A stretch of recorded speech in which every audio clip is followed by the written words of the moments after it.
Stewart is the lone setback.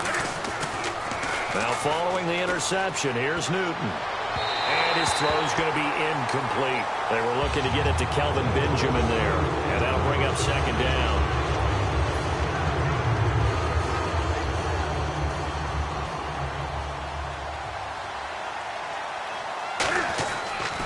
On second down, they run with Stewart.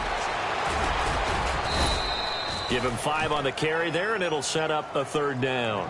The fourth quarter here, they've got the lead. They want to keep it on the ground. That's what they're doing.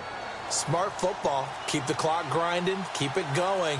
But you got to figure now, they're going to see more people stacked up at the line of scrimmage as they try and bleed it out. Gets it to Benjamin. It's caught. The 20.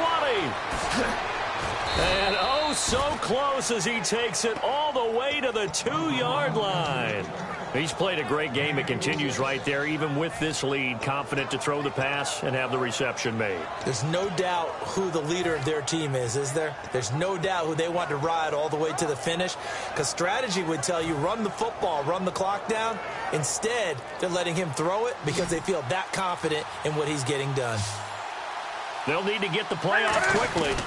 Trying to punch it in, Stewart. And he'll get blown up behind the line of scrimmage. Back at the 6. A loss of a full 3 yards, and now it's second down.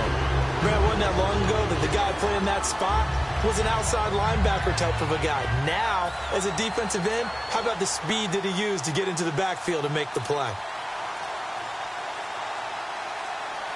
6 yards still to go here on second and goal. And he's going to press this one forward as they stop it right around the 1. It'll be a gain of 5, and it's going to set up a third and goal.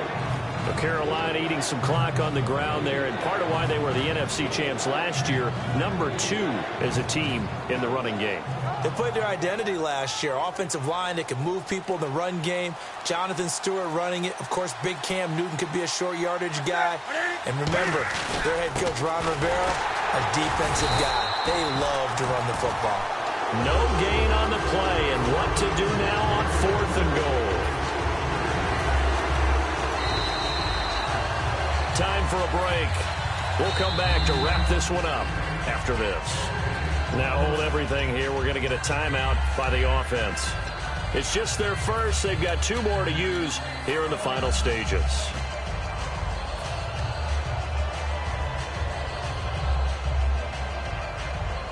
And I guess not content to get another 3 here late. They'll try to add 6 more as they go on fourth and goal. They'll run with Ernest Payne. And he takes it into the end zone for a Panthers touchdown. Cameron Artis-Payne taking it in. And the Panthers add on to their lead. So they went for it from the 1 on fourth and goal, and they got it done. Is this the new NFL? This is the new NFL. This is the updated NFL, and I like it. I know that quarterbacks across the league have spent the entire offseason and even during the season lobbying their coaches to go for it more on fourth down. Let's go get it. Because nowadays, you've got to score points to win games in the NFL. You can't just rely. Brandon Cooks. And he brings this one all the way back. So definitely good for the individual stats. Maybe not for our storyline, but he's in for the late score. And as we've talked to special teams coaches, that theme of being aggressive continues to come through, doesn't it?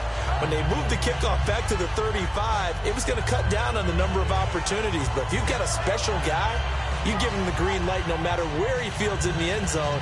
And in this case, it paid off handsomely. Well, he fielded it deep in the range of emotions. Maybe like, oh, no, don't. And then all of a sudden you see him break it, and you're like, yeah, way to go. Yeah, sometimes you have to remind your head coach that he approved the green light for bringing it out from deep in the end zone, and that's exactly why he did.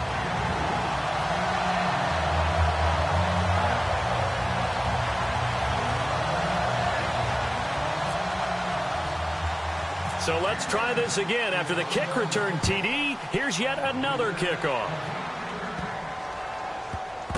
This is taken at his 4. And a big-time mess on the return. He's out of bounds. He won't even get this back to the 5-yard line. Now the Panthers offense, they get set to come back onto the field. And they will simply, Charles, be looking to duplicate what they did last drive when they were able to push it in for 6. And they hope it'll be that easy, right? To be able to take exactly what happened before, replicate it. They may have to make a few additional changes along the way because I'm sure the defense will make some adjustments, but they've got to have great confidence having scored the last time out. And tough starting field position here.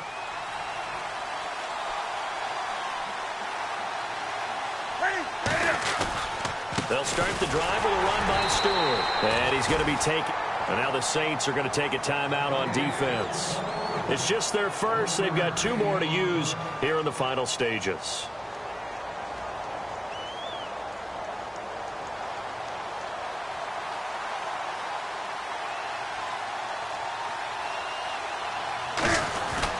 This is Stewart again. And not much there as he gets. And the Saints signal for another timeout. That'll leave them with just 1 remaining in this 4th quarter of play. Partner, we know today's NFL is really built around the guy throwing the football. But these short runs on a defense, and they can add up as the game goes along. You control the clock, you control the ball, and that way you often control the game. From his goal line here, Newton. And Ginn's got it. And he will get the first down as he's up to the 20-yard line. A solid gain of 15 yards, and the sticks move. And with that last play, he's now up over that 300-yard mark. And in today's NFL, it almost feels routine. And I hate that when you talk about a 300-yard passing game. To me, 300 yards still signifies excellence, and he's achieved that in this performance. A gain of 3, second down. There's really no surprise to see them running the ball here. They've got the lead, not much time left. They just want to keep the clock moving, and they can win it right now.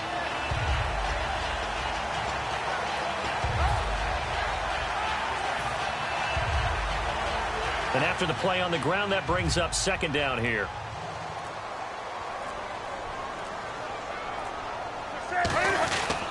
They keep it on the ground again to Stewart. And he'll take this one up close to the 25-yard line. And play is stopped here. Timeout. It's the defense calling the timeout here. That'll be their 3rd and final stoppage here as we step aside. And they take a knee.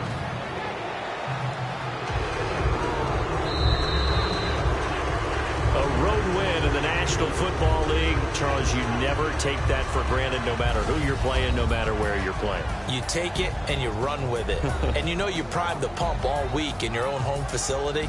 No one thinks we can do this. Only people who believe are right here in this room. And then you go on the road, band together, and get it done.